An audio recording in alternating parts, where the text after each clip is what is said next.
গভীর সমুদ্রে একটি রোবোটিক ক্যামেরায় হঠাৎ ধরা পড়ে এক অদ্ভুত ছায়া। কাছে যেতেই বোঝা যায় সেখানে ভেসে বেড়াচ্ছে প্রায় ডাবল ডেকার বাসের সমান একটি বিশাল জেলিফিশ।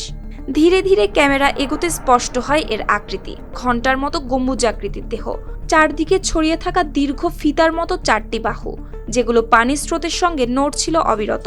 আর অবাক করা বিষয় হলো, এই বিশাল প্রাণীটির পাশেই নিশ্চিন্তে সাঁতার কাটছিল কয়েকটি ছোট মাছ, যেন এই দৈত্যাকার প্রাণীটি তাদের বন্ধু। বিজ্ঞানীদের ভাষায় এই প্রাণীটির বৈজ্ঞানিক নাম স্টিজিয়া মেডুসা জিগান্টিয়া, যা দৈত্যাকার ফ্যান্টম জেলিফিশ নামে বেশ পরিচিত। এটি গভীর সমুদ্রের সবচেয়ে রহস্যময় ও দুর্লভ প্রাণীদের একটি। এর দেহের প্রস্থ 1 মিটার হলেও এর 4টি দীর্ঘ বাহু একটি ডাবল ডেকার বাসের সমান হয়ে থাকে। নামটিও কিন্তু বেশ কৌতূহলপূর্ণ।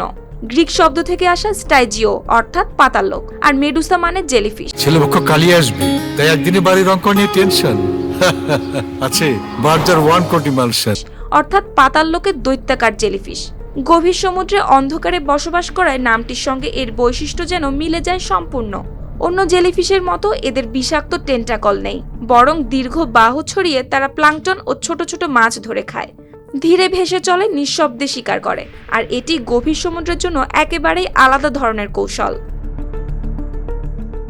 19 শতকের শেষ দিকে প্রথমবার বিজ্ঞানীদের নজরে আসে এই প্রজাতি। 1910 সালে হয় এর আনুষ্ঠানিক নামকরণ, কিন্তু আকারে এত বড় হয়েও এদের দেখা পাওয়া ভীষণ বিরল। 100 বছরের বেশি সময়ে বিশ্বজুড়ে মাত্র 126টির দেখা মিলেছে। এ কারণে এই ভিডিও বিজ্ঞানীদের কাছে শুধু অবাক করা বিষয় নয়, বরং গভীর সমুদ্রের অজানা জগতের আরেকটি নক্ষত্র। তাদের মতে সমুদ্রের নিচে এখনও এমন অসংখ্য প্রাণী লুকিয়ে আছে, যাদের অস্তিত্ব ধরা পড়ে কেবল ভাগ্য আর প্রযুক্তির কারণে। শুক্তি রায়, RTV।